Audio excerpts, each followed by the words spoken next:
বনজ সম্পদ, সর্বোপরি আছে মানব সম্পদ। এই মানব সম্পদকে যদি সুষ্ঠুভাবে কাজে লাগানো যায়, বাংলাদেশ বিশ্বের দরবারে মাথা উঁচু করবে, বাংলাদেশ তাদের অধিকার প্রতিষ্ঠা করবে।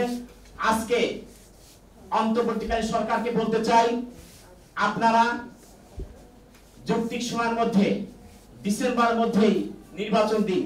বাংলাদেশে নির্বাচনের মাধ্যমে যে সরকার প্রতিষ্ঠিত হবে, সেই সরকার গত 17 বছরে স্বৈরাচারী শেখ হাসিনার সরকার যেভাবে ভারতীয় পেট এজেন্ট ছিল, এজেন্টের মাধ্যমে বাংলাদেশের ভোটাধিকার, ভাতের অধিকার, ইলেকশনের যে প্রতিষ্ঠানগুলো ছিল সমস্ত কিছু ধ্বংস হয়েছে।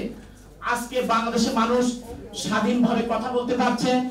আজকে নির্বাচিত সরকারের মাধ্যমে বাংলাদেশে একটি গণতন্ত্র প্রতিষ্ঠা হবে।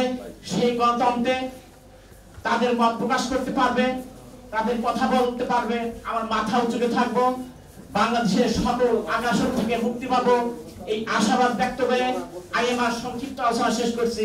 আসসালামু আলাইকুম রাহমাতুল্লাহ। আমরা আসলে এখন মূল প্রোগ্রামের দিকে চলে